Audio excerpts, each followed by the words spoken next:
La providencia divina es el medio por y a través del cual Dios gobierna todas las cosas en el universo. La doctrina de la providencia divina afirma que Dios está en control absoluto de todas las cosas. Esto incluye al universo en su totalidad, Salmo 103, 19, el mundo físico, Mateo 5:45, los asuntos de las naciones, Salmo 66, 7, el nacimiento del ser humano y su destino, Gálatas 1:15, los éxitos y los fracasos humanos, Lucas 1:52, y la protección de su pueblo, Salmo 4:8. Esta doctrina se opone directamente a la idea de que el universo sea gobernado por la casualidad o el destino. El propósito, o la meta, de la providencia divina es llevar a cabo la voluntad de Dios. Para asegurar que sus propósitos sean cumplidos, Dios gobierna los asuntos del hombre y obra a través del orden natural de las cosas. Las leyes naturales son nada más que una representación de Dios obrando en el universo. Las leyes naturales no poseen poder inherente ni obran independientemente. Las leyes de la naturaleza son las reglas y los principios que Dios estableció para determinar cómo se desarrollarán las cosas. Es lo mismo en las decisiones humanas. En un sentido muy real, no somos libres de escoger o actuar fuera de la voluntad de Dios. Todo lo que hacemos y todo lo que elegimos está en plena conformidad con la voluntad de Dios, aun nuestras decisiones pecaminosas.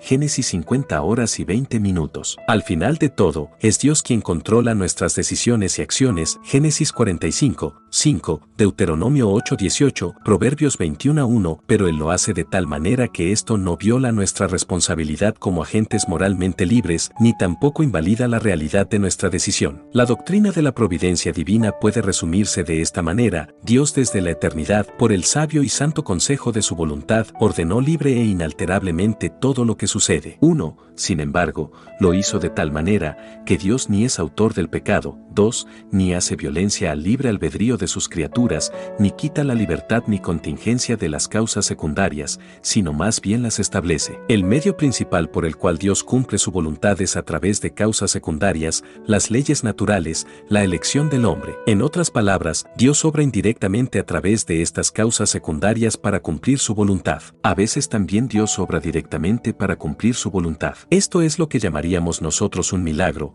es decir, algo sobrenatural en vez de natural. Un milagro es que Dios eluda, por un periodo breve de tiempo, el orden natural de las cosas para realizar su voluntad y sus propósitos. Dos ejemplos del libro de Hechos deberían servir para destacar la obra de Dios obrando directa e indirectamente para realizar su voluntad. En Hechos 9 vemos la conversión de Saulo de Tarso. A través de un cegador destello de luz y con una voz que solo Saulo/Pablo pudo escuchar, Dios cambió su vida para siempre. Era la voluntad de Dios usar a Pablo para realizar su voluntad, y Dios usó un medio directo para convertir a Pablo. Habla con cualquier persona que se haya convertido al cristianismo y es muy probable que nunca escuches una historia parecida a esta. La mayoría de nosotros llegamos a Cristo a través de un sermón predicado o por leer un libro o por el testimonio persistente de un amigo o un familiar. Además de esto, por lo general hay circunstancias de la vida que preparan el camino: la pérdida de un empleo, el fallecimiento de un familiar, un matrimonio fracasado, una adicción a sustancias químicas. La conversión de Pablo fue directa y sobrenatural. En Hechos 16, 6-10,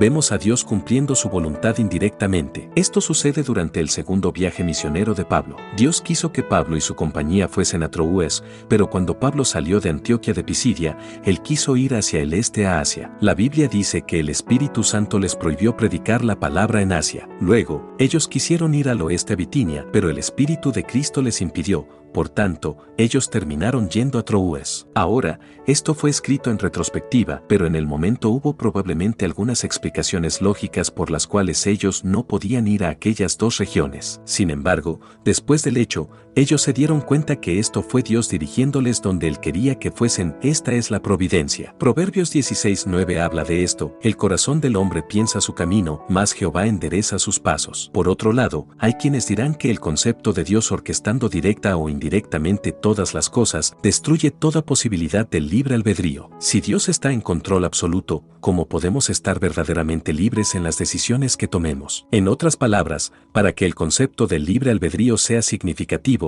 tiene que haber algunas cosas fuera del control soberano de Dios, por ejemplo, la contingencia de la elección humana. Supongamos, por el bien del argumento, que esto sea cierto. ¿Qué entonces? Si Dios no está en control absoluto de todas las eventualidades, entonces, ¿cómo podemos podría él asegurar nuestra salvación. Pablo dice en Filipenses 1:6, estando persuadido de esto, que el que comenzó en vosotros la buena obra, la perfeccionará hasta el día de Jesucristo. Si Dios no está en control de todas las cosas, entonces esta promesa es inválida y otras promesas bíblicas también. No podemos tener la seguridad plena de que la buena obra de la salvación que haya sido iniciada en nosotros llegará a su finalización. Además, si Dios no está en control de todas las cosas, entonces Él no es soberano, y si no es soberano, entonces no es Dios. Por tanto, el costo de mantener las eventualidades fuera del control de Dios resulta en un Dios que no es Dios en absoluto. Y si nuestro libre albedrío sobrepasa la providencia de Dios, entonces, ¿quién es Dios al final de todo? Somos nosotros. Esto es, obviamente,